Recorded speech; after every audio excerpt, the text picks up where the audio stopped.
안녕하세요. 들꽃야담입니다. 오늘은 1시간 몰아보기 들려드릴게요. 대장장이의 강직함에 반한 마님.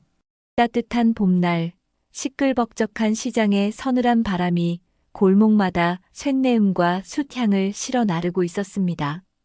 시장에서 불꽃이 가장 뜨거운 곳인 대장간 앞을 과부 수지마님이 여종 분녀를 데리고 지나가고 있었어요. 오랜만에 시장에 와보니 살아있는 것이 실감나는구나. 마님, 그동안 오랜 병환으로 고생 많으셨지요. 이제 건강을 찾으셨으니 저와 함께 시장에도 자주 나오시고 이것저것 구경도 하셔요. 그래, 그러자꾸나. 수지마님은 시집 온 지 3년 만에 남편을 뜻밖의 사고로 잃고 그 충격으로 6개월이나 자리를 보존하고 있었습니다. 한겨울을 누워 지내던 마님에게 봄날의 시장통은 눈부시게 활기차고 새로웠답니다. 그때 마님의 귀를 번쩍 뜨이게 한 소리가 있었으니 대장간에서 들려오는 쇠두드리는 망치 소리였습니다. 그런데 그 소리가 마치 노래 장단을 맞추듯 장구 장단처럼 들리는 것이었지요. 발길을 멈춘 마님이 대장간 안을 살짝 들여다보자 분녀가 재빨리 속삭였습니다. 마님, 여긴 덥고 소란스러우니 어서 다른 곳으로 가시지요. 그때 대장장이 박새가 망치질을 멈추고 밖을 내다보았어요. 어깨에서 흘러내린 땀방울이 모루 위 불꽃만큼이나 눈부셨습니다. 무슨 일로 오셨는지요? 마님은 순간 깜짝 놀랐습니다. 땀으로 범벅이 된 대장장이의 울퉁불퉁한 팔뚝과 구릿빛 얼굴, 그 이마에서 줄줄 흘러내리는 땀방울이 어찌나 멋져 보이던지요. 마치 세상을 뜬 남편이 사냥을 마치고 막 돌아왔을 때의 모습과 흡사해서 잠시 착각까지 들었습니다. 남편은 활쏘기와 말타기를 즐겨 늘 사내다움을 땀과 건장함으로 보여주었고 마님은 그런 사내다움이 익숙하고 좋았어요.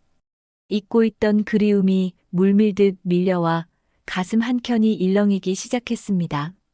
그러다 보니 수지마님의 발걸음은 대장간 안으로 들어가고 있었지요. 그리하여 계획에도 없던 은장도를 맞추게 되었던 것이었습니다. 분녀야, 온 김에 은장도 하나 맞추자꾸나. 마침 필요했는데 잘 되었다. 이보게, 은장도 한자로 만들려 하는데 어찌해야 하나? 네. 마님 원하시는 문양이 있으면 말씀만 해주시면 됩니다. 그런가? 그럼 이리 와 보게. 내가 말하는 대로 그릴 수 있겠는가? 예. 다만 복잡할수록 값이 비싸집니다. 마님께서 참고만 해주시면 되옵니다. 값은 문제가 아니네. 마음에 드는 것이 우선이라네. 학 2마리가 꼬리를 물어 원을 이루고 그 중심에 봉황 1마리가 날개를 접고 엎드린 도안을 새길 수 있겠는가? 대장장이가 이마에 맺힌 땀을 손등으로 훔치며 마른 숯을 들어 종이에 문양을 옮겨 그리려 다가서는 순간 수지마님은 불쑥 코끝을 스친 짙은 땀내에 숨이 멎는 듯 했어요. 그것은 예전에 남편이 활쏘기를 마치고 돌아올 때마다 풍기던 달콤한 벌꿀 같은 향기였어요. 그 향기가 좋아서 수지마님은 남편이 사냥해서 돌아오면 벌꿀 향을 맡기 위해 숨을 들이쉬며 남편의 가슴에 코를 박곤 하였지요. 가슴이 한 박자 먹고 곧장 세게 뛰기 시작했지만 마님은 애써 숨을 고르고 대장장이의 숯끝을 지켜보았답니다. 이윽고 숯선이 종이 위에 살아나며 그녀가 원하던 문양이 고스란히 모습을 드러냈겠지요. 그림을 제법 그리는구나. 이 모양대로 은장도를 만들 수 있겠는가? 대장장이 총각이 눈빛을 반짝이며 물었습니다. 마님, 한 가지 여쭈어도 되겠습니까? 봉황이 왜 날지 않고 엎드려 있습니까? 나는 세상 앞에 고개 들 자격은 없지만 내 안의 깊음만은 꺾이지 않았지. 그러니 엎드린 봉황을 새겨달라고 하였네. 죄가 뜨거운 물 속에서 단단히 다듬어지듯이 사람도 어려운 시련을 겪으면서 더 강하고 성숙해지지요. 하지만 봉황은 설령 엎드려 있어도 결코 달기 되지 않사옵니다. 마님은 마음이 두근거렸습니다. 대장장이 치고 글도 아는 듯한 그의 말솜씨는 돌아가신 남편과 대화를 나누는 듯한 착각을 불러와 마님이 가슴이 저렸답니다. 분녀와 함께 집으로 돌아가는 길 마님의 심장은 봄볕 아래서도 식을 줄을 몰랐습니다. 모시의 스민 쇳내가 자꾸만 코끝을 간지렸고 벌꿀 향이 나는 땀 냄새는 콧속을 파고들었지요. 귓가엔 아직도 결코 닭이 되지 않사옵니다라는 그의 목소리가 맴돌았어요. 대장간을 다녀온 밤은 다른 날의 밤과 달랐습니다. 웬일인지 설렘과 들뜸으로 마음이 가라앉지 않았지요. 흔들리는 등잔 불빛 아래로 대장간에서 이글이글 타오르던 불꽃과 함께 대장장이 모습이 아른거렸습니다. 아무리 눈을 감아도 그 모습은 불꽃이 꺼질 듯 꺼지지 않고 선명히 남아 돌아가신 서방님의 얼굴과 한빛처럼 스며들어 하나가 되었지요. 그렇게 서방님과 대장장이의 모습이 번갈아 떠오르기를 반복하며 마님은 결국 하얗게 밤을 지새우고 말았답니다. 드디어 장날이 돌아왔고 은장도가 완성되는 날이었지요.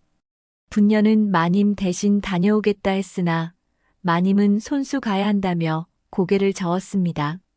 내가 직접 보고 마음에 안 들면 수정이라도 해야 하지 않겠느냐, 분녀야. 시장 갈 준비를 하거라. 그리하여 고대하던 대장간 앞에 다다른 마님은 심호흡을 깊이 하고 대장간 문을 들어섰답니다. 마님이 나타나자 대장장이가 재빨리 손등으로 이마에 땀을 훔치며 절을 올렸지요. 마님 오셨습니까? 이렇게 직접 오시다니요. 마님께서 원하시는 문양대로 잘 나와야 하는데 한번 보시지요.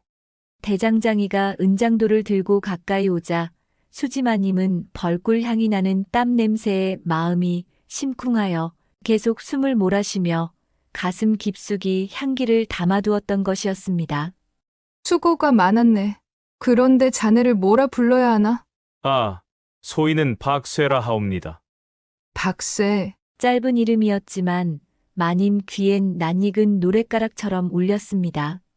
분녀가 은장도를 받아들고 한참을 감탄했습니다. 칼등은 학의 기처럼 매끈했고 칼날은 은빛으로 빛났으며 무엇보다 꼬리를 맞댄 두압과 엎드린 봉황이 한 폭의 수묵화처럼 새겨져 있었지요. 웜에 박쇠 솜씨가 정말로 대단하네요. 어찌 이리도 정교할 수가. 마님께서 들려주신 이야기에 마음이 움직여 밤새 모루를 떠나지 않았습니다. 마님은 칼집을 조심스레 열어보다가 칼 내부에 새겨진 작은 글귀를 발견했습니다. 난세에도 봉황은 품위로 난다. 마님의 마음을 울컥했습니다. 이처럼 자신을 위로하는 말을 써넣은 대장장이의 마음이 마님의 마음에 따뜻하게 전해졌기 때문이었어요.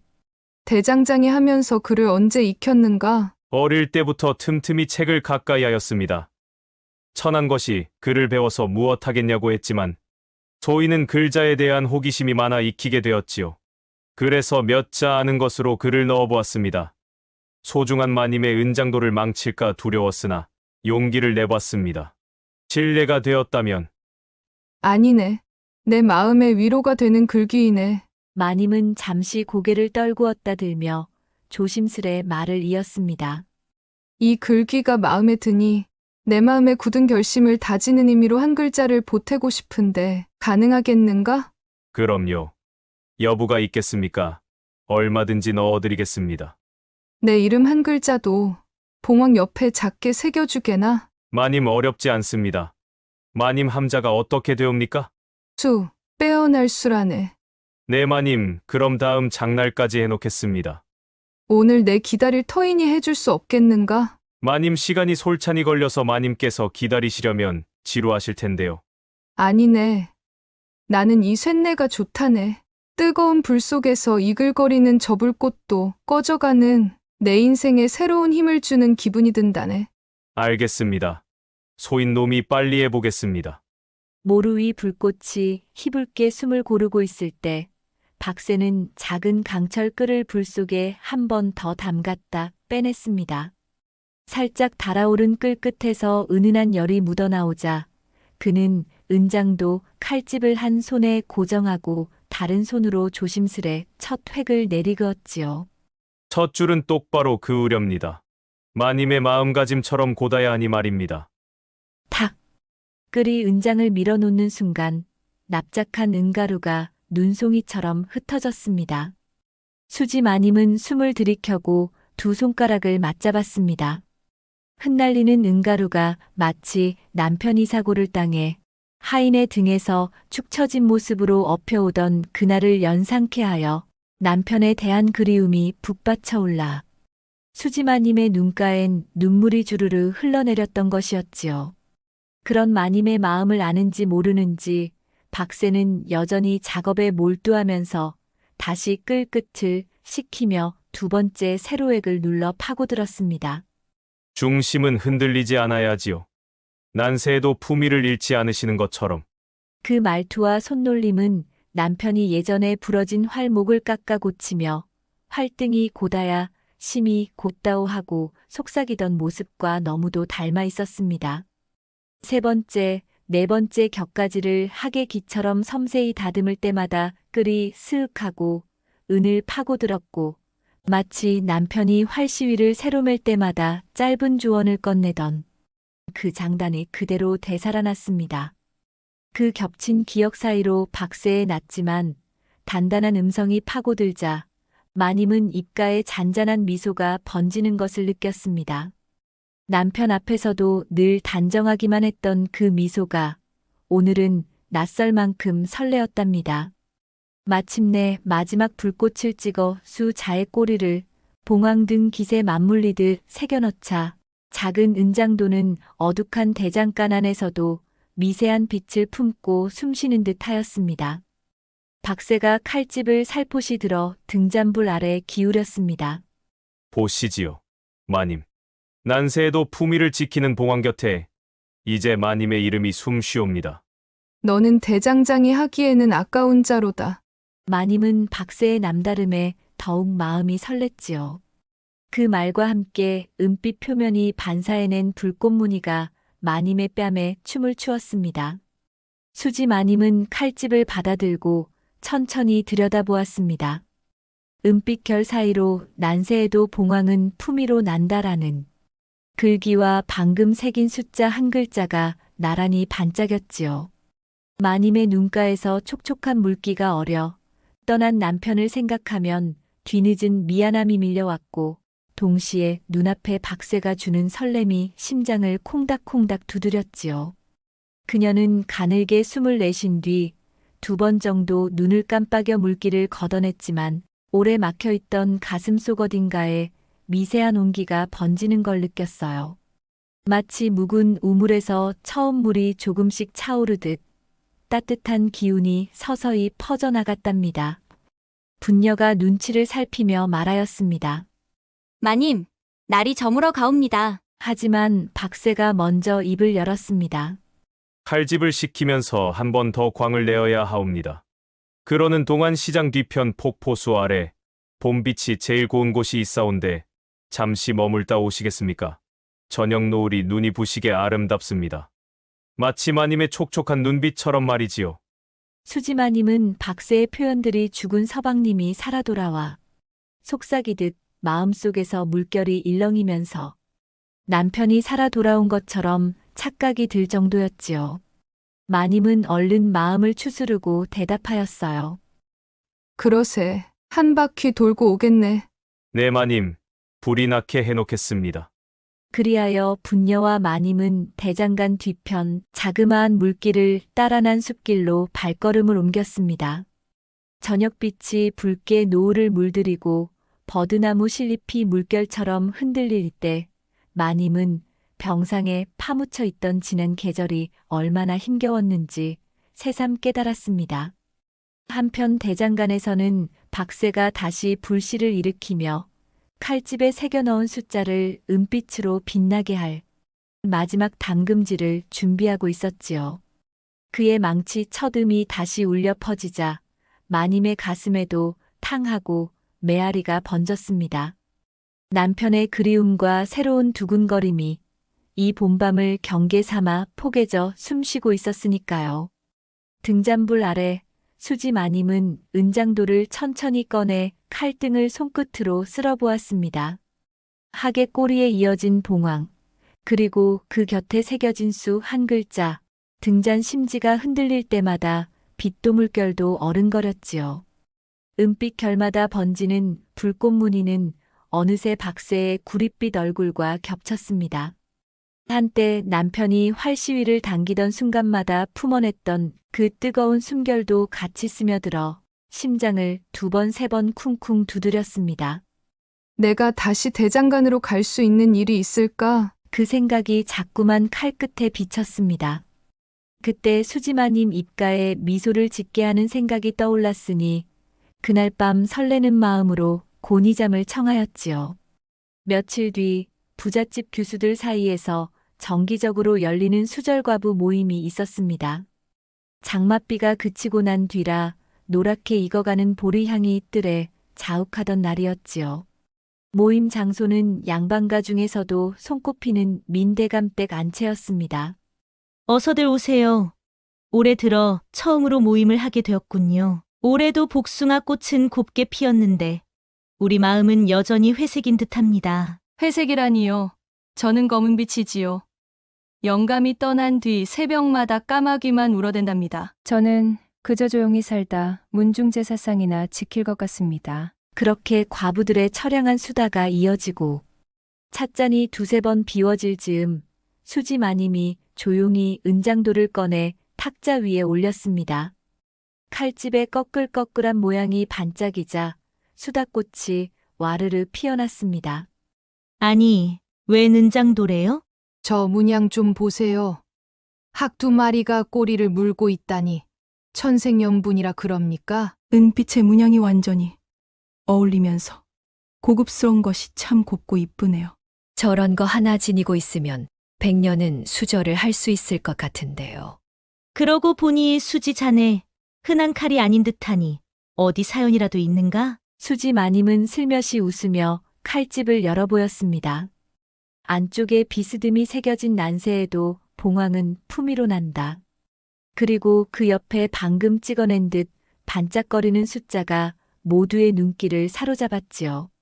남편이 떠난 뒤 마음이 허전하여 수절의 의미를 새기려 맞춘 은장도랍니다.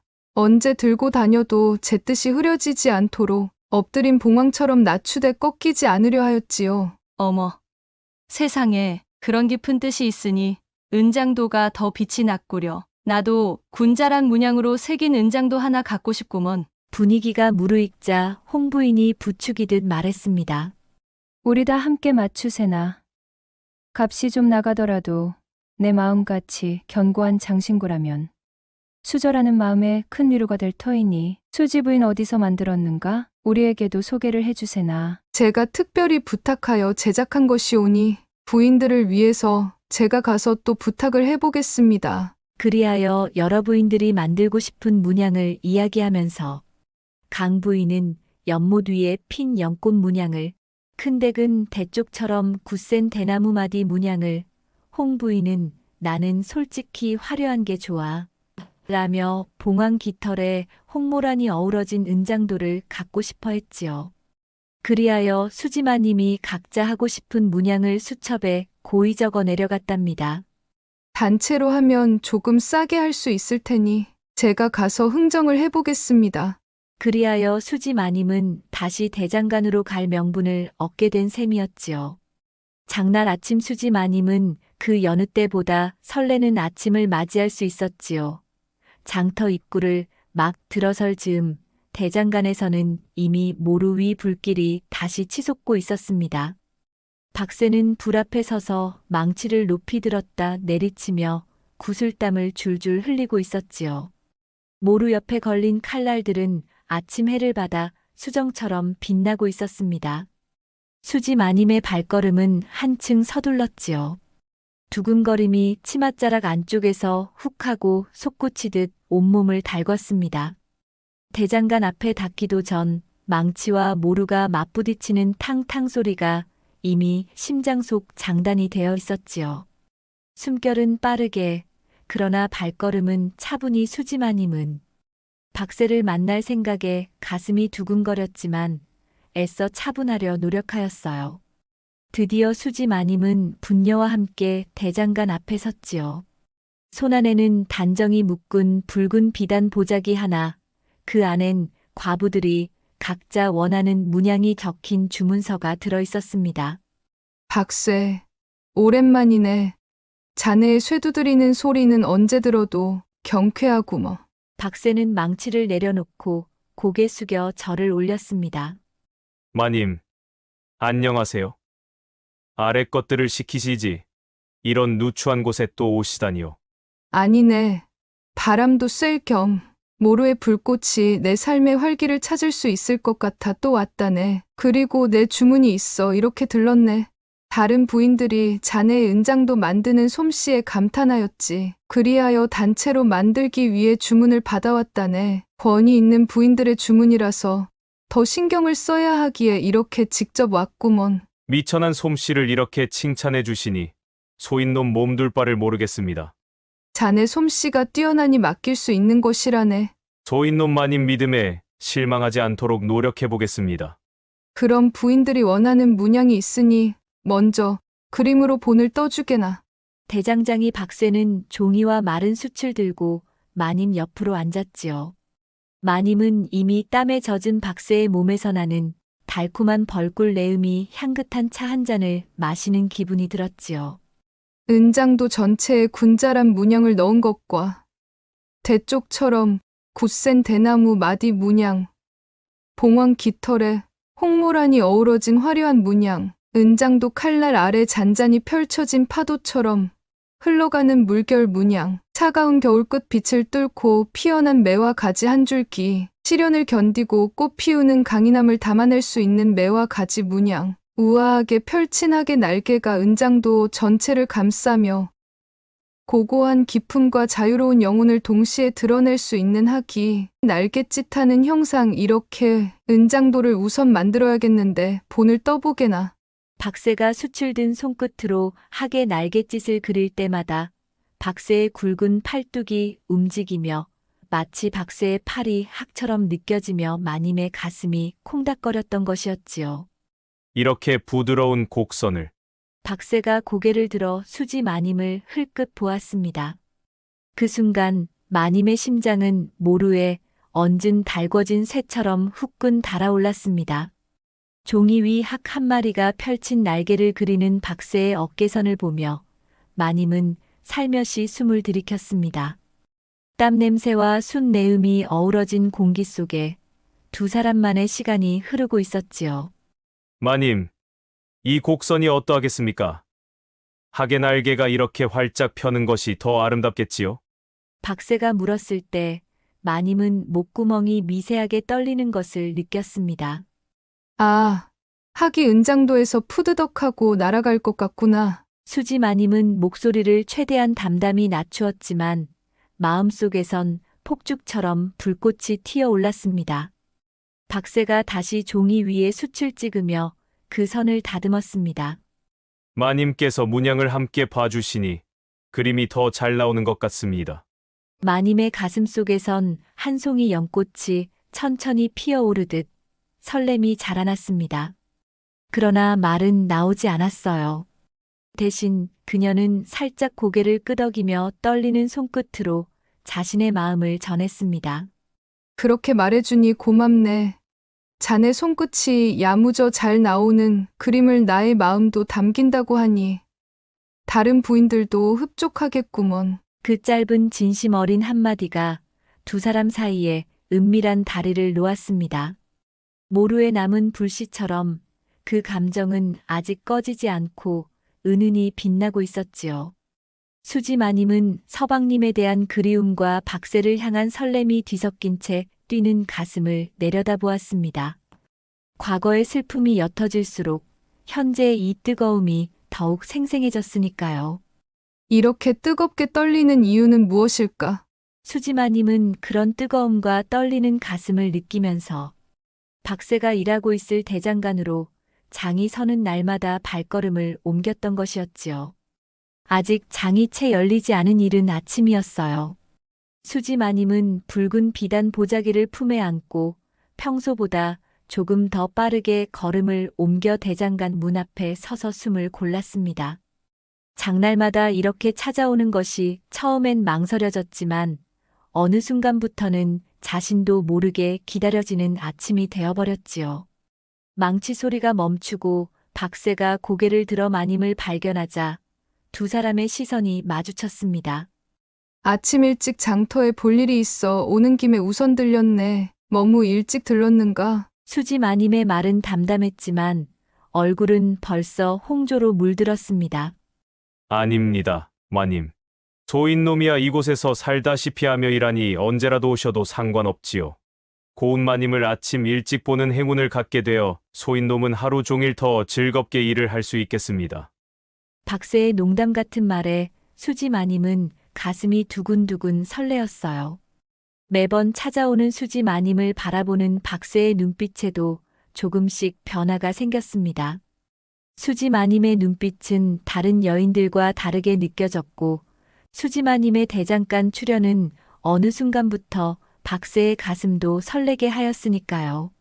하지만 대장장이가 절대로 넘을 수 없는 신분의 차이가 있기에 박새는 가슴 깊은 곳에서만 간직한 채 묻어두고 있었지요. 은장도 하나하나 만들어가는 모습이 꼭 내 보물이 만들어지는 것 같아서 내가 장날만 기다리게 되는구나. 수지 마님의 작은 속삭임이 그의 귓가를 간지렸지요. 소인놈도 어느새부터인지 장날이 기다려지는 것이 계속 문 쪽만 바라보게 되었지요. 박새는 자기도 모르게 속마음을 털어놓고야 말았습니다. 그렇게 장날마다 완성되어가는 은장도를 보며 두 사람의 가슴 속에도 쌓여가는 연정이 있었답니다. 은장도를 마침내 다 완성한 날이었지요. 은장도가 완성되어 박새는 수지마님에게 은장도를 건네며 말하였어요. 벌써 은장도가 다 완성되었습니다. 이제 마님을 언제 또 뵐 수 있을까요? 다음에 장에 오시면 대장간에 한 번 더 들러주세요. 마님. 나도 매번 장날만 기다리며 살아왔는데 은장도가 다 만들어졌으니 이제 대장간에 올 명분이 없어졌구먼. 다음에 장에 오면 한 번 들리겠네. 수지 마님은 새 은장도들을 곱게 비단 보자기에 싸서 수절 과부들의 모임으로 향했습니다. 모임 장소에 도착하니 벌써 여인들이 마님을 기다리고 있었지요. 아이고, 수지 부인 오셨구려. 은장도 빨리 보고 싶네요. 모여있던 과부들은 보자기를 풀어놓은 은장도를 보자마자 감탄을 자아냈습니다. 세상에 어쩜 이렇게 섬세하고 고운 문양이 있을까? 홍 부인이 은장도를 들고 살피더니 눈빛을 반짝이며 말했습니다. 이보시오들, 이 은장도를 만드느라 수지 마님이 얼마나 애를 쓰셨는지 아시오? 내가 장터에서 들었는데 수지 마님이 요즘 장날마다 대장간에 드나드셨다지 뭡니까? 큰댁이 슬쩍 눈웃음을 치며 말을 보탰습니다. 그렇지 않아도 나도 들었소이다. 그 대장장이 총각이 그리도 힘이 좋고 팔뚝이 굵다 하던데. 우리 수지 부인이 오죽 눈이 즐거웠겠소? 여인들 사이에 작은 웃음과 농담이 오가자 수지마님 얼굴이 발갛게 달아올랐습니다. 이 은장도 하나하나가 우리의 수저를 의미하는 귀한 물건이요. 너무 그렇게 가벼이 농담하면 아니 돼요. 수지마님은 부끄러운 듯 고개를 숙였지만 부인들의 농담은 쉽게 끝나지 않았습니다. 수지 부인, 그 총각이 보기에도 체력이 꽤 좋아 보이던데 말이오. 쇠를 두드릴 때마다 망치질하는 소리가 어찌나 크고 우렁차든지. 강 부인이 살짝 입을 가리며 말을 건네자 여인들은 다시 크게 웃음을 터뜨렸습니다. 수지마님은 얼굴이 더 달아올랐지만 부인들의 농담을 살짝 미소를 지으며 맞받아쳤지요. 맞소. 힘이야 장사겠지요. 무거운 망치를 하루 종일 치대는데 힘이 없으면 어떻게 그리 단단한 쇠를 다룰 수 있겠습니까? 게다가 사람도 참 반듯하고 성품도 좋아서 그런지 은장도를 만드는데 섬세하고 꼼꼼하게 잘하더군요. 그러자 홍 부인이 마님의 말을 바로 받아 웃으며 말했습니다. 아이고, 우리 수지마님이 대장장이한테 홀딱 빠지셨나 보네. 대장장이 총각 자랑까지 하시는 것이. 그러자 큰댁이 다시금 장난스럽게 말했습니다. 아이고, 힘이 좋은 총각을 곁에 두고 살 수 있다면 수십 년이라도 수절을 할 수 있겠구먼. 웃음이 터져 나오는 가운데 수지 마님은 어느새 박새의 얼굴이 떠오르며 그녀 마음속에 더욱 또렷이 박새에 대한 마음이 새겨졌던 것이었습니다. 자, 그만들 하시고 이 은장도를 받고 나니 우리 마음을 다시 단단히 다잡게 되는 것 같지 않소? 그저 그 마음만 간직해주면 좋겠소이다. 마님은 웃음기 속에서도 진심 어린 목소리로 말했습니다. 여인들은 고개를 끄덕이며 수지 마님을 바라보았지요. 부끄러워하는 듯하지만 감출 수 없는 마님의 얼굴 위에는 이미 대장장이 총각 박새를 향한 깊고도 따뜻한 사랑이 피어나 있었던 것이랍니다. 그런 가운데 박새는 밤이 깊어지는 줄도 모르고 줄줄 흐르는 땀을 뚝뚝 흘리며 열심히 뭔가에 집중하여 만들고 있었답니다. 마님께서 주신 따스한 시선과 미소에 내 마음을 반드시 담아야겠다. 그리하여 주문과는 별개로 밤을 새워 만든 오직 마님 한 사람만을 위한 특별한 은장도를 준비하기 시작하였던 것이었죠. 마지막으로 칼집에 글자를 새겨 넣으며 그의 마음도 함께 표현했던 것이었지요. 그의 이마에는 땀이 송골송골 맺혔지만 가슴엔 한없는 설렘이 자라고 있었답니다. 수지 마님이 다시 찾아온 장날, 박새는 조금 떨리는 손길로 숨겨둔 특별한 은장도를 내밀었습니다. 마님, 이 은장도는 주문하신 것이 아닙니다만 온전히 마님만을 위해 준비한 것이옵니다. 수지 마님은 놀란 눈으로 박새를 바라보았습니다. 자네가 내게? 박새는 조금 망설이다가 용기를 냈습니다. 마님의 발걸음마다 제 심장이 함께 뛰었기에 그 마음을 도저히 숨길 수 없었습니다. 박새의 낮고 부드러운 목소리가 마님의 귓가를 어루만지듯 흘러들었습니다. 두 사람의 눈빛이 깊고 은밀하게 얽혔지요. 수지 마님은 자신의 심장 소리가 대장간을 가득 채운 듯 불가마 안의 불꽃보다 더 발갛게 달아오르는 걸 느꼈습니다. 마님이 떨리는 손으로 은장도의 칼집을 조심스레 뺐을 때 은빛 칼등 위쪽에 새겨진 글자 수철합이 드러났습니다. 수지 마님은 놀란 눈으로 박새를 바라보았습니다. 수철합이라, 자네, 이 글자의 뜻을 아는가? 박새는 천천히 고개를 숙이며 답했습니다. 마님과 제가 서로의 마음을 함께 모아 완전해지길 바라는 뜻을 담았사옵니다. 순간 수지 마님의 눈에는 희미하게 눈물이 고였습니다. 사실은 자네를 볼 때마다 3년 전 돌아가신 서방님의 그림자가 드리워졌지. 마님은 더 이상 말을 잇지 못했으나 대장간의 불꽃은 어느새 잔잔해지고 두 사람의 심장 소리가 공명하듯 울렸습니다. 마님의 말에 박새는 잠시 아무 말도 하지 못한 채 가만히 서 있었습니다. 마님이 어렵게 꺼낸 이야기가 얼마나 큰 용기가 필요했는지 그는 너무나 잘 알았던 것이지요. 박새는 잠시 망설이다가 조용히 한 걸음 다가와 마님의 눈을 바라보았습니다. 그 깊은 눈동자 속에는 슬픔과 그리움이 잔잔히 흔들리고 있었어요. 마님, 저는 지금껏 마님이 어찌 그리 서글픈 눈빛을 간직하셨는지 알지 못했습니다. 그저 저를 찾아오신 발걸음이 고맙고 설레었을 뿐 마님께 그런 깊은 상처가 있는 줄 미처 몰랐습니다. 수지 마님은 떨리는 손끝으로 눈가에 맺힌 눈물을 가만히 닦으며 고개를 조용히 저었습니다. 아닐세. 내가 자네에게 마음을 숨기고 있었으니 자네가 어찌 알겠는가. 자네 덕분에 많은 위로가 되었다네. 박새는 조심스레 마님의 어깨 위로 두 손을 얹었습니다. 그의 손끝에는 뜨거운 모루 위 쇳덩이를 단련하던 온기와 굳은 살이 느껴졌지요. 마님, 지나간 일은 이미 흘러간 물과 같습니다. 마님께서 그 아픔을 잊지 못하신다면 소인이 곁에서 언제까지고 그 마음이 다 나으실 때까지 지켜드리고 싶습니다. 마님은 박새의 진지하고도 따뜻한 말에 눈물이 그렁그렁 맺힌 눈으로 고개를 들었습니다. 정녕 자네가 그리해 주겠는가? 내 옆에서 이 어리석은 마음이 치유될 때까지. 박새는 아주 가볍게 미소를 지으며 마님의 손을 살며시 잡았습니다. 마님, 소인은 쇠를 다룰 때 끝까지 불꽃을 지키고 쇠덩이가 온전히 벼려질 때까지 결코 자리를 뜨지 않습니다. 그런 제 마음을 믿고 의지하시어 이 박쇠가 마님의 상처를 온전히 버릴 때까지 곁을 지킬 수 있도록 허락해 주시어요. 마님은 이제야 마음의 무거운 빗장이 풀리는 듯 했습니다. 그제야 그녀의 얼굴에 아주 작고 옅은 미소가 번지기 시작했지요. 그래. 그렇게 해주겠는가.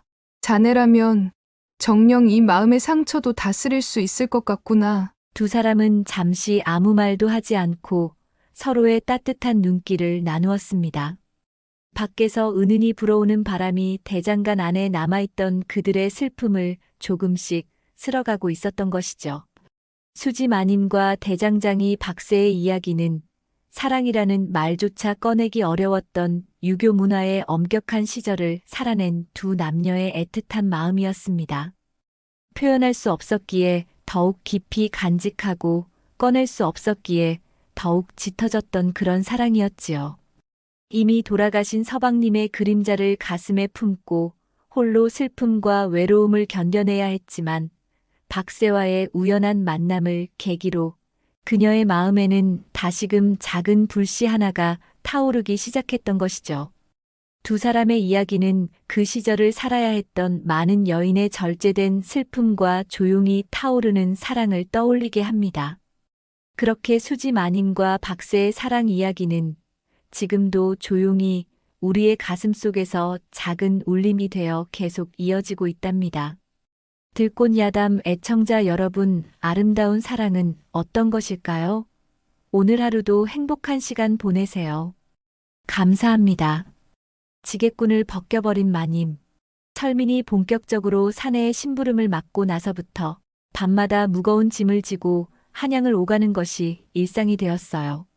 이제는 어두운 밤길을 수십 리씩 오가며 등에 묵직한 짐을 지는 고된 노동이지만 철민에게 새로운 희망을 마련해준 유일한 일이 되어버렸지요. 그날도 무거운 지게를 지고 마님 집으로 향하던 철민은 이미 등에 땀이 흥건히 배어 있었어요. 대문 앞에 걸린 큰 청사초롱이 바람에 흔들리며 귀신 형상처럼 일렁였지요. 문고리를 똑똑 두드리자 조그만 창살문 너머로 여종 옥분이 얼굴을 내밀었지요. 아, 철민 왔어. 어서 들어와. 덜컹 문이 열리자 철민은 지게가 흔들리지 않도록 조심스럽게 발을 디뎠어요. 헌데 여긴 올 때마다 묘한 기분이 드는 곳이란 말이야.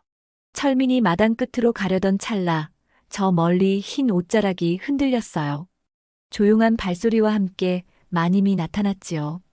늦은 밤마다 수고가 많구나. 오는데 어려움은 없었던가? 마님은 평소 같으면 얼굴만 비추고 곧장 들어가곤 했는데 오늘은 직접 철민에게 말을 거는 것이었어요. 예. 마님 별탈 없이 잘 왔습니다. 그렇구나. 밤이 깊었는데 밤참이라도 먹고 자거라. 밤늦게 도착하다 보니 철민은 짐을 지고 올 때마다 이 집에서 하룻밤을 자고 새벽에야 돌아가곤 했던 것이지요. 철민아, 창고에 물건을 풀고 얼른 씻고 오렴. 내 한상 차려 내오겠구먼. 알았어. 옥분아. 늘 그랬듯 창고에 물건을 내려놓고 나면 철민의 임무는 끝이었어요. 그는 간단히 저녁을 먹고 익숙한 방에서 잠을 청하려 했어요. 그런데 오늘따라 옥분이 술상을 차려오는 것이 아니겠어요. 옥분아. 밥 한 술 뜨고 자면 되는데 술상까지 차려오는 것이야? 오늘은 좋은 안주가 있어서 술상을 차려봤지. 그래. 무슨 안주길래 술상까지 차렸다니? 마님이 부침개가 드시고 싶다고 해서 돼지고기 넣고 부쳤지. 마침 내가 온다고 해서 넉넉히 더 부쳐놨고. 옥분은 능글맞게 웃으며 술잔을 철민 앞에 툭 내밀었어요. 철민은 처음엔 마다하려 했지만 먹음직스러운 부침개를 보니 입안에 군침이 돌았어요. 게다가 며칠 동안 제대로 된 끼니조차 챙기지 못했으니 허기가 지기도 했고요. 한 잔 받아. 옥분이 술잔을 들고 살짝 몸을 기울이며 철민 쪽으로 다가왔답니다. 그녀의 눈매가 어느 때보다 야리꼬리하게 쳐다보았지요. 아니. 나는 그냥 밥만 먹고 자려고 했는데. 왜 그러냐? 설마 술 한 잔도 못하는 건 아니겠지? 옥분이 장난스럽게 웃으며 철민의 손에 술잔을 쥐어주었어요. 손끝이 스치는 순간 철민은 이유 모를 긴장감이 밀려왔죠. 그가 살면서 여인과 이렇게 가까운 거리를 두고 마주한 적이 있었던가. 심장이 두근두근 뛰었지만 그걸 들키지 않으려 괜히 헛기침했어요. 술 한 잔쯤이야 마실 줄 알지. 철민은 어색하게 웃으며 잔을 들었지만 잔을 입에 대는 순간 옥분이 팔을 툭 치며 속삭였어요. 어이, 철민아, 너 혹시 마음에 두고 있는 여자 있니? 그 말에 철민은 사례가 들린 듯 기침을 하며 잔을 내려놓았어요. 얼굴이 순식간에 빨개졌던 것이죠. 뭘 그런 걸 묻고 그러냐? 난 아직 없어. 먹고 살기도 힘든데 무슨 여자를 좋아해? 옥분이 장난스럽게 웃으며 철민의 앞에 바짝 다가앉았어요. 그녀는 술잔을 다시 채우고 이번에는 철민의 손등을 살짝 쓸어보며 말했어요. 그래. 아직 마음에 둔 여자가 없다고. 그럼 우리 오늘 밤 술 한잔하면서 정이란 것을 쌓아볼까나? 나는 그런 거 잘 모르겠다. 옥분아 그러지 마. 철민은 말끝을 흐리며 괜히 술잔만 만지작거렸어요. 그는 여태껏 여인과 이렇게 마주 앉아 술을 마시거나 이야기한 적이 없었고 여인에 대한 생각이 없었던 것이었지요. 수총각 티가 잔뜩 나자 옥부는 더욱 흥미롭다는 듯 웃으며 술을 한 모금 마셨지요. 뭐야? 그렇게 긴장할 거 뭐 있냐? 너 혹시 수총각이니? 아냐. 나 정말 피곤해서 그런데 너 그만 가서 자라. 철민은 갑자기 자리에서 벌떡 일어났어요. 그는 귀까지 빨갛게 달아올라 있었지요. 아이고, 그래 알았어. 너 안 잡아먹을게. 이것만 마시자. 옥분이 장난스럽게 웃으며 철민을 향해 잔을 들어 올렸어요. 다음엔 도망가지 말고 우리 깊은 정을 쌓아보자. 알겠지? 내가 언제 도망을 갔다고. 철민은 투덜거리며 방을 향해 성큼성큼 걸어갔어요. 하지만 그의 귓가에는 여전히 옥분의 웃음소리와 정을 쌓자는 말이 맴돌았어요. 그날 밤 그는 평소와 달리 쉽게 잠들지 못했답니다. 그리하여 지난날 가슴 아팠던 시절을 떠올리며 잠을 청하였지요. 철민이 밤에 지게꾼 일을 시작한 지도 어언 2년이 되어가고 아버지가 이진사에게 진 빚 1000냥을 갚으며 여종으로 끌려갔던 누이도 집으로 데려왔고 아버지가 지을 땅도 조금씩 사들이고 있었지요. 철민이 위험하고도 힘든 밤에 지게꾼을 하여 억척같이 돈을 모아야 했던 가슴 아픈 이야기는 지금으로부터 몇 년 전으로 돌아갑니다. 이복의 다음 달이면 원금을 갚아야 하는데 이번 달은 이자도 안 갚으니 어찌 된 일인가? 진사 어르신, 올해 농사도 겨우 먹고 살 만큼밖에 안 돼요. 장터에 가서 품팔이까지 하는데도 겨우 이자만 갚았사온데 이번 달은 장터 일도 시원찮아서 아직 이자를 준비 못했습니다. 이자는 어떻게 해보겠는데 원금을 조금만 미루어 주시면 안 되겠습니까? 돈은 곧 목숨이야. 내가 남의 사정을 다 봐줘가면서 돈을 구워줄 수는 없지 않겠나? 나도 식솔들 거느리고 먹고 살아야 하는데 말이야. 철민 아버지는 땀을 뻘뻘 흘리며 애써 애원을 하였지요. 흉년에다 예기치 못한 질병까지 겹쳐 도저히 빚을 갚을 방법이 없었거든요. 진사 어르신, 조금만 더 말미를 주십시오. 올해 농사를 지으면 어떻게라도 갚을 수 있을 것 같은데 지금은 도저히 안 될 것 같아서 말입니다. 그거야. 자네 사정이고 난 약조한 기한까지 원금을 받아야겠네. 기한을 못 맞추면 담보물을 내놔야 할 것이야. 악명이 자자한 이진사는 가차 없었지요. 철민 아버지는 고개를 조아리며 연신 조금만을 외쳤지만 이진사는 끝내 표독한 낯빛을 거두지 않았어요. 결국 원금 갚을 날이 다가오자 철민 아버지는 빚을 못 갚았고 이진사는 하인들을 이끌고 철민 집으로 들이닥쳤습니다. 나는 자네를 위해 돈을 빌려주었고 자네는 내 피 같은 돈을 갚지 못하고 있으니 이를 어쩐단 말인가? 돈이 없으면 다른 방법으로 변제를 해야겠지. 내 가족 중 누가 몸으로 갚겠는가? 제발 진사 어르신, 이번만 기한을 연기해 주시면 안 되겠는지요? 그러나 이진사는 비열한 미소와 함께 기한이 지났으니 딸년이라도 데려가 종으로 부려야겠네. 원금을 갚을 때까지 이자 대신 몸으로 때우게나. 그 말에 하인들은 막무가내로 분이의 팔을 잡아 끌고 가려 했지요. 분이는 겁에 질려 울며 손사래를 쳤지요. 아, 안 돼요. 아버지 저 좀 살려주세요. 종으로 팔려가는 건 싫어요. 걱정할 거 없다. 우리 집에서 먹여주고 재워줄 테니 이 집에서 굶는 것보다 낫지 않겠느냐? 아니면 집이라도 내놓겠나? 아버지가 죽어라 매달리자 아버지는 힘센 하인의 발길질에 나가떨어져 그만 쓰러지고 말았지요. 그때 장터에서 돌아온 철민이 달려들어 막으려 했지만 힘 좋은 하인들에게 팔다리가 붙잡혔어요. 당장 그 손을 놓지 못해. 내 누이를 보낼 수 없어. 내가 빚을 갚겠으니 내 누이를 놔줘. 차라리 나를 데려가. 너는 아직 어려서 데려다 아무짝에도 쓸데가 없겠구나. 장작 하나 못 패게 생긴 녀석을 데려다 뭐 하겠느냐. 내 누이가 여러모로 쓸모가 있으니 어서 데려가자. 딸년을 구할 돈이 없으면 평생 이렇게 종살이를 시켜야 하니 원금을 빨리 갚게나. 이진사는 조롱하듯 한마디 내뱉고 헛기침을 하면서 유유히 사라졌답니다. 철민은 아무것도 할 수 없는 자신에게 분노로 몸부림쳤으나 소용이 없었지요. 아버지는 주저앉았고 어머니의 울부짖음도 허공에 흩어졌어요. 철민은 그 광경을 보며 무력함과 가난이 너무나 원망스러웠어요. 우리가 가진 게 없어. 누이까지 끌려갔구나. 하는 분노가 철민의 가슴을 갈기고 있었답니다. 이 일로 인해 철민은 악착같이 돈을 모으고자 결심했던 것이지요. 누이를 되찾고 더는 가족이 억울한 일을 당하지 않도록. 그날부터 철민은 진짜 수단과 방법을 가리지 않겠다는 독한 결심을 품게 되었지만 3년이 넘도록 누이는 이진사 집에서 종살이를 면치 못하고 있는 상태였던 것이지요. 장터 한 구석, 퀴퀴한 냄새가 퍼지는 곳에서 철민은 쭈그리고 앉아 있었어요. 하루 종일 잔심부름에 지게꾼 일을 하여도 철민이 벌 수 있는 돈은 동전 몇 입뿐이라 국밥 한 그릇 사 먹기도 빠듯했어요.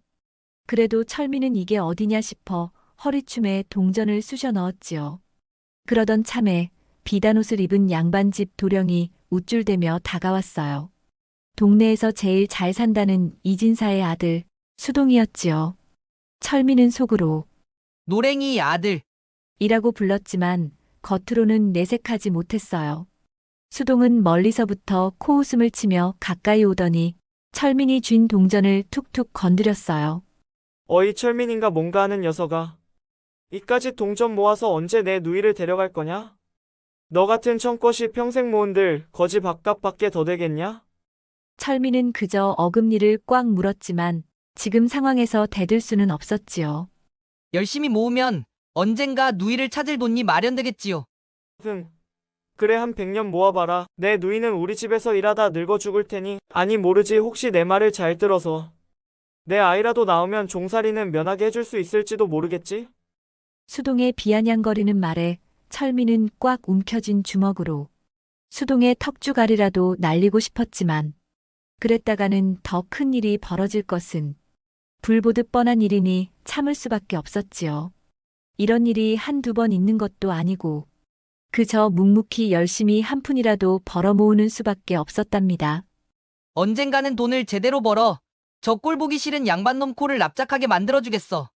작은 동전이지만 철민 손가락 사이에서 달그락거리자 마음속 분노도 함께 흔들렸어요. 좋아. 지금 당장은 보잘것없어 보여도 언젠가는 달라질 거야. 나 철민이 반드시 해내고 말겠어. 그리고는 다시 땀 흘리며 집 날라드려요. 신속하게 잘 나른답니다. 라고 외치며 이곳저곳을 뛰어다니기 시작했지요. 반드시 내가 무시 못할 만큼 벌어주마. 이수동. 꽉 쥔 철민의 주먹은 작지만 떨리고 있었지요. 그날도 철민은 하루 종일 장터에서 잔심부름하느라 땀범벅이 된 채 잠시 바람을 쐬고 있었어요. 그때 낯선 사내가 어슬렁거리며 다가오더니 느닷없이 묻는 것이 아니겠어요? 거기 혹시 지게 좀 잘 지나? 철민은 흠칫 놀라며 땀에 젖은 옷깃을 추스르고 대꾸했어요.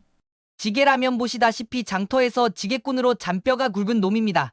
그러니 지게 하나는 누구보다 잘 지지요.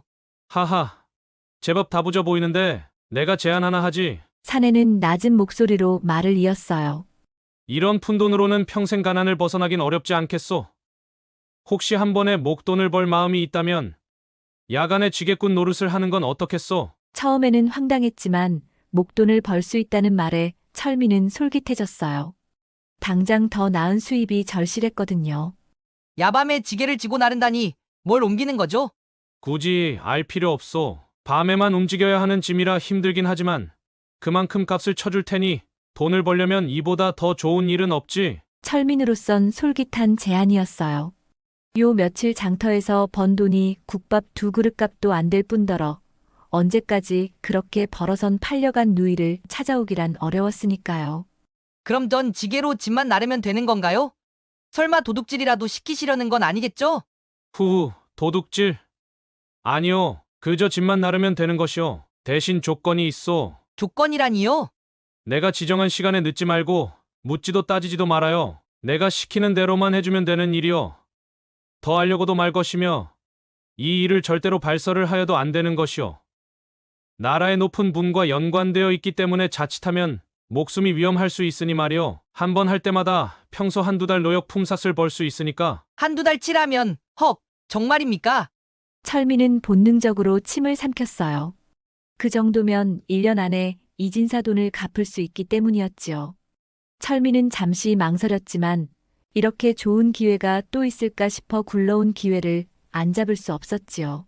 그럼 한번 해보겠습니다. 밤에 어디로 가면 되나요? 좋아. 내일 늦은 시각 장터 뒷길로 오시오. 지게는 직접 챙기고. 그렇게 시작한 일이 어언 2년이란 세월이 흐르게 되었던 것이었습니다. 그렇게 이진사에게 진 빚도 갚아 종으로 팔려갔던 누이도 집으로 돌아올 수 있었지요. 아버지를 위해 농사짓는 땅도 조금씩 사들이고 있었고요. 하지만 철민은 여전히 지게꾼 일을 놓지 못했답니다. 젊고 힘이 있을 때 할 수 있을 만큼 벌어두어야 했으니까요.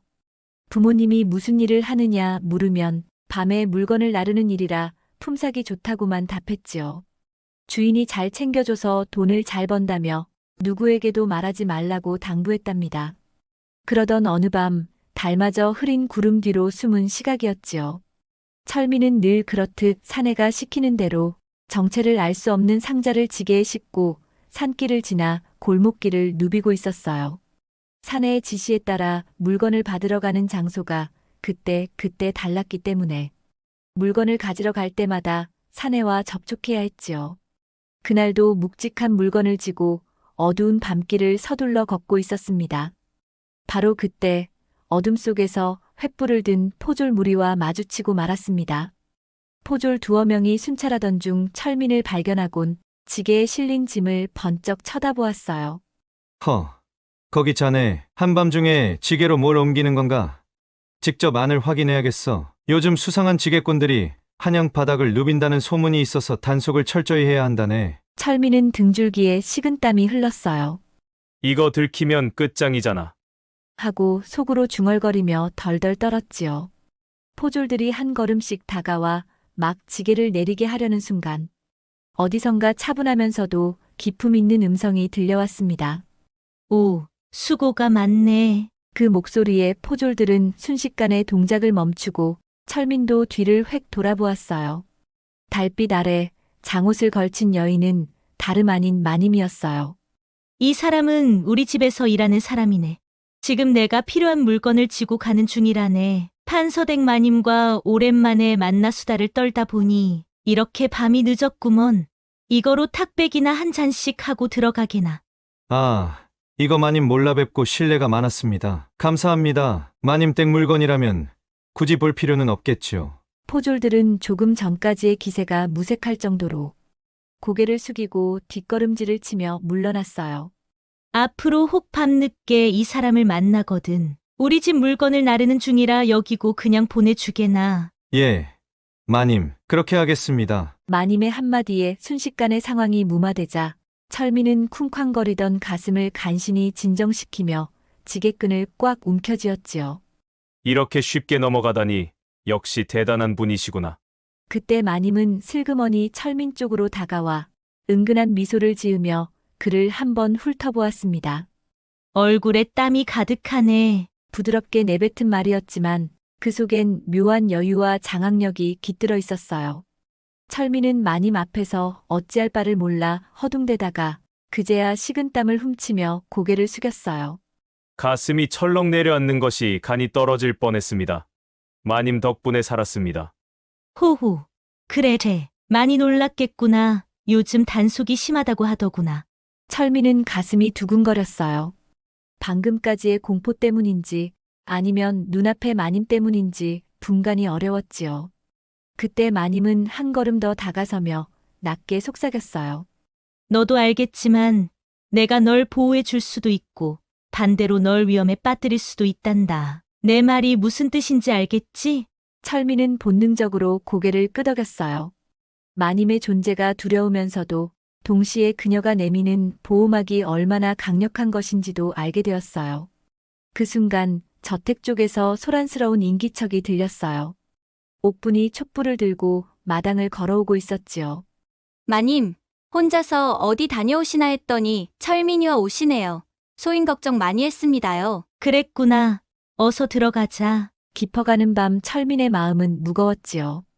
계속 밤에 지게꾼 일을 계속해야 하는 것에 대하여 생각이 많은 요즘이었지요. 그러나 지금으로서는 이 방법밖에 없을지도 모른다며 스스로를 위안하며 잠이 들었답니다.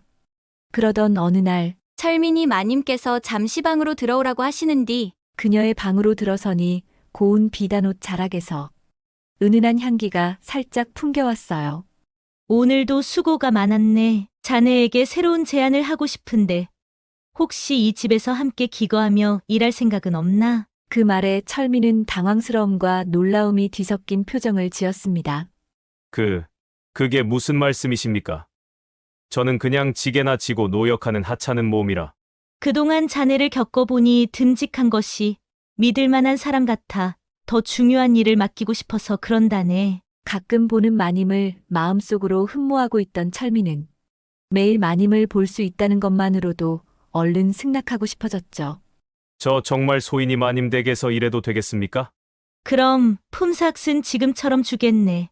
그리 알고 준비토록 하지. 이제 밤에 무거운 짐을 지고 마음 졸이며 짐꾼 노릇을 안 해도 돈을 벌 수 있으니 철민으로서는 더할 나위 없는 좋은 기회였지요. 철민이 마님 댁에 들어가 기거하게 된 이후 그의 일상은 예전과는 비교도 안 될 만큼 달라졌던 것이었지요. 꽤 호화로운 창고 안에서 기묘한 물건들을 하나하나 닦고 정성껏 정리해 놓는 일이 그의 새로운 주업이 되었답니다. 이런 보물들은 보통 양반가에서도 좀처럼 보기 힘들 텐데 마님 댁이 과연 재력이 어마어마하긴 한가 보군. 물론 아주 편한 일은 아니었습니다. 먼지를 털고 결을 살려 닦아내는 작업은 제법 섬세한 손길이 필요했기 때문이었지요. 그리고 물건을 포장하여 어디론가 보내고 다시 들어오고 계속해서 물건이 드나들었던 것이지요. 그런 식으로 철민이 밤낮 없이 닦아서 반짝반짝 빛을 내게 만든 보물들은 일정 시점이 되면 곧바로 누군가의 마차에 실려나갔습니다. 정확히 어떤 경로로 어떤 값을 받고 거래되는지는 철민도 몰랐지만 어쨌든 이 모든 일을 기획하고 주도하는 건 마님이라는 사실만은 분명했지요. 어느 날 밤 철민은 여느 때처럼 창고에 불을 켜고 더러운 흙이 잔뜩 묻은 상자를 열어 보물을 닦아내고 있었답니다. 그때 마님이 들어오셔서 이것저것 들어온 물건을 챙기며 살펴보셨지요. 오늘은 진귀한 물건이 많이 들어왔구나. 구석구석 잘 닦고 관리를 해야 할 것이야. 네 마님 걱정하지 마십시오. 이제는 어떻게 물건을 다루어야 할지 손에 익었습니다. 그래. 내가 사람 보는 눈을 틀리지 않았구나. 그러는 사이 물건 사이로 마님이 들어오며 돌아서려는 순간 철민이 물건을 선반에서 내리려다 마님과 부딪히게 되고 마님을 보호하기 위해 철민이 한 손으로 물건을 잡고 한 손으로 마님의 허리를 잡아야 했지요. 깜짝 놀라 마님과 눈이 마주친 철민은 그만 얼굴이 빨개지고 마님의 분내에 가슴이 쿵쾅거리기 시작하였지요. 그러자 마님이 미소를 띠며 말하였답니다. 너도 사내는 사내구나. 처음 봤을 때 솜털을 갑벗은 사내였는데 이제 제법 사내 티가 나는구나. 하며 마님의 손이 철민의 엉덩이에 살포시 얹는 것이었지요. 철민은 더 이상 마님을 쳐다볼 수가 없었어요. 여인을 처음으로 안아봤으니 그럴 만도 했겠지요. 왜? 내가 떨리느냐? 여인을 처음 안아보는 거야? 그리 떨고 있으니 내가 민망하구나. 예, 마님. 아니, 그럼 아직도 수총각이더란 말이냐? 그래서 혼인을 할 수 있겠느냐? 안 되겠구나. 철민이 혼인하여 아내에게 사랑을 받으려면 가르쳐야 할 것이 많겠구만. 이리 오거라. 그런데 이게 웬일이랍니까? 마님은 말이 떨어지기가 무섭게 철민이 허리춤을 움켜쥐고 바지를 내리더니 바로 기술이 들어갔던 것이지요. 그날 밤 철민은 한 번도 겪어보지 못한 농밀한 시간을 보내게 되었답니다. 말로만 듣던 남녀 간의 은밀한 순간이 바로 눈앞에 닥쳐온 것이었지요. 처음에는 마님의 손길에 이끌려 어찌할 줄 몰라 하며 몸을 맡겼고 시간이 흐를수록 철민도 어느새 본능에 이끌려 그녀의 온기와 숨결 속으로 서서히 빠져들게 되었답니다. 철민에게는 생전 처음 품어본 여인이었지요. 그 부드럽고 은은한 살결, 나직이 들려오는 숨소리는 어찌나 낯설고 짜릿하게 가슴을 울리는지 마음이 두근거려 한동안 정신을 놓고 말았답니다. 마님 또한 뜨거운 열기로 철민에게 기술을 확실히 가르쳤죠. 우리 집에서 일하는 애송이 총각 딱지를 뗀 기분이 어떠신가? 그래도 생각보다 감이 좋더구나. 마님은 무심한 듯한 말투로 그렇게 이야기를 건넸고 마님 소희는 오늘 밤의 짜릿한 기억을 잊지 못할 것 같습니다.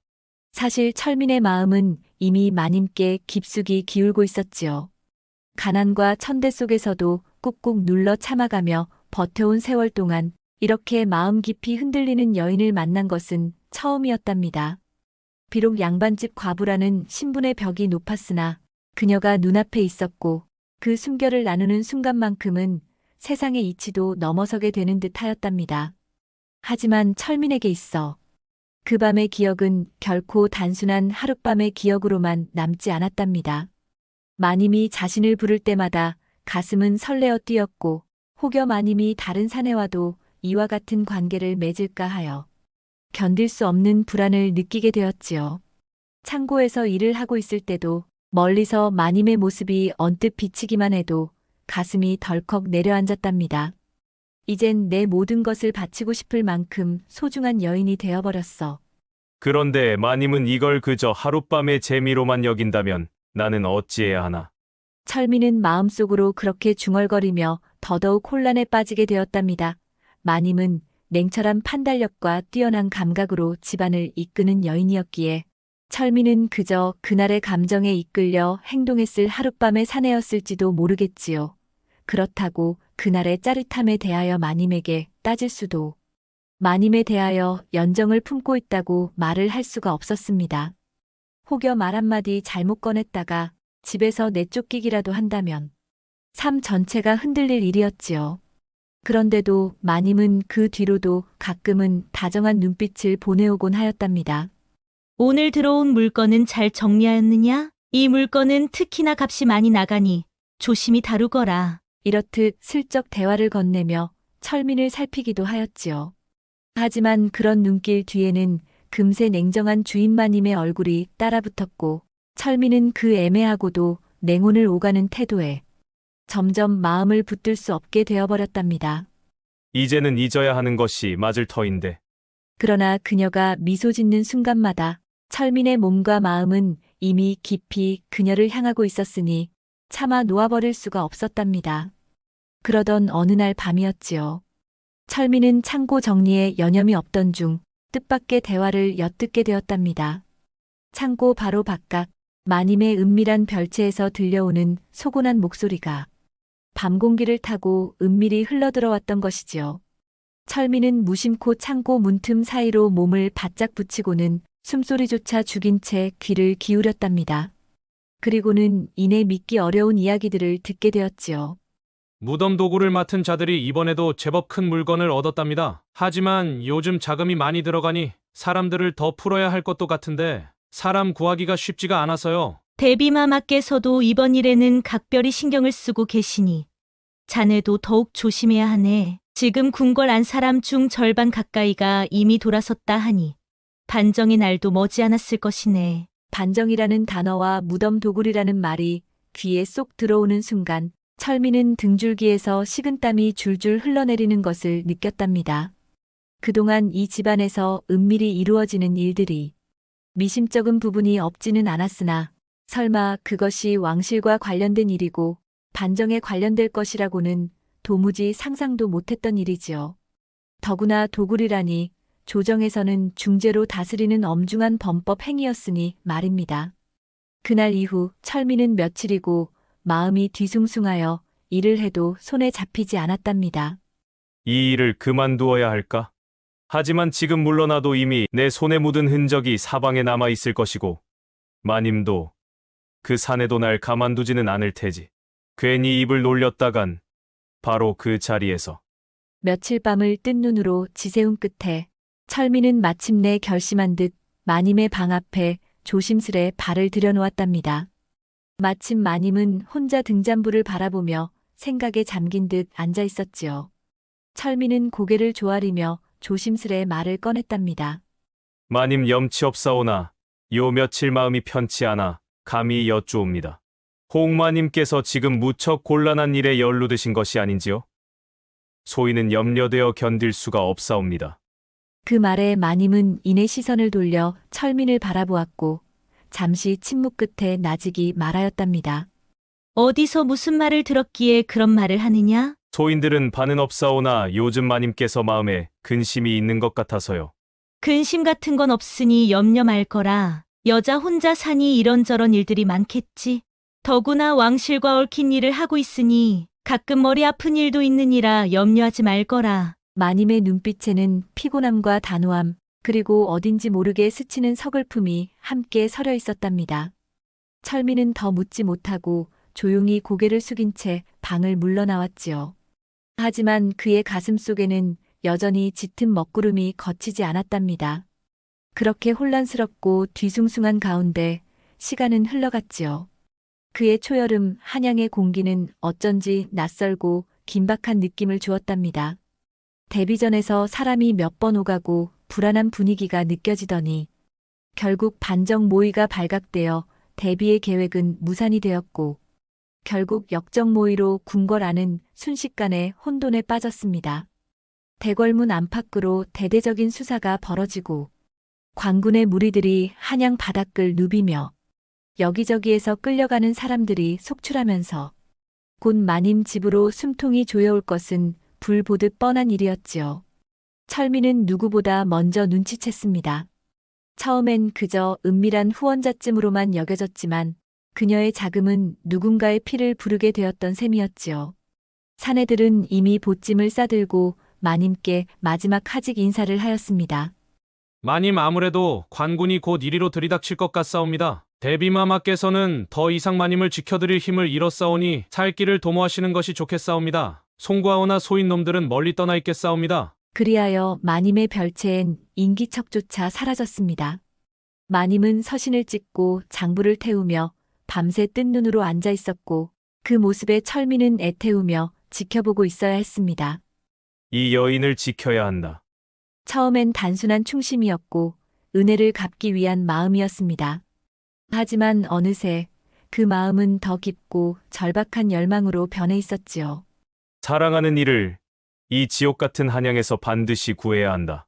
얼마 지나지 않아 관군이 들이닥칠 기세였고 하루하루가 위태로운 상황이었습니다. 철민은 더 늦기 전에 결단을 내렸지요.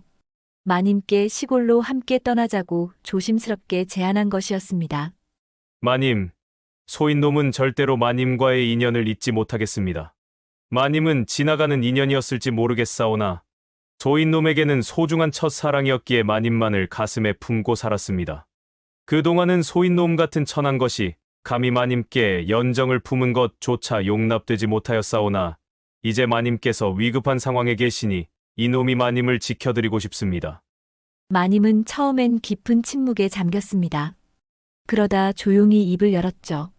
넌 참 어리석기도 하구나. 나로 인해 내가 얼마나 위험해질지 모른다. 그래도 괜찮다는 것이냐? 네, 마님께서 괜찮으시다면 제 목숨이든 무엇이든 다 바칠 각오가 되어 있습니다.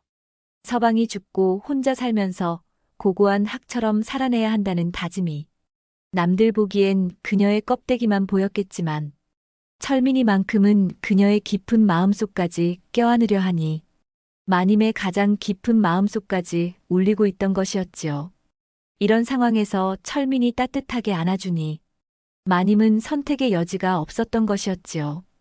그리하여 두 사람은 그날 밤 달빛조차 가린 깊은 어둠 속을 틈타 조용히 집을 빠져나왔답니다.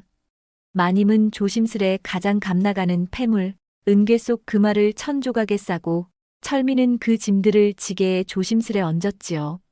겉으로 보기엔 그저 주인을 따라 나선 하인의 모습이었으나 그 발걸음에는 오가는 사람마다 눈을 피해야 하는 절박함이 묻어 있었답니다. 험한 밤길을 지나며 철민은 몇 번이고 뒤를 돌아 마님의 안색을 살폈습니다. 거친 숨을 몰아쉬며 지게를 진 그의 등에도 땀이 맺혔고 마님의 이마에도 한 줄기 식은 땀이 흘렀지요. 어느 산등성이 아래 철민이 잠시 숨을 고르며 지게를 내렸을 때 마님은 그를 바라보다가 조용히 입을 열었습니다. 내가 무슨 부귀영화를 쫓다가 이런 신세가 되었는지 모르겠구나. 철민은 대답 대신 두 손으로 마님의 어깨를 감싸 안았습니다. 떨리는 마음이 전해졌고 그 따스함에 마님은 서서히 눈을 감았지요. 이제는 물러설 곳도 숨을 구석도 없는 현실 앞에서 그녀에게 남은 길은 단 하나, 철민과 함께하는 것이었습니다. 부인 이 무와 배추를 보시오. 올해 채소 농사는 풍년이요. 그러게 말이에요. 호호호. 다행히 철민과 마님은 조용한 시골에서 농사를 지으며 행복한 삶을 살게 되었답니다. 인생이란 삶이란 정해진 길이 없는 것 같아요.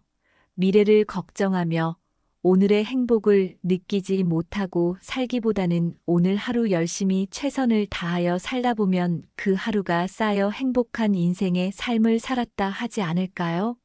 들꽃야담 애청자 여러분, 내가 가진 것에 긍정적인 마음으로 하루하루 지내신다면 여러분은 행복한 삶을 살고 계신 것이라고 말씀드리고 싶습니다.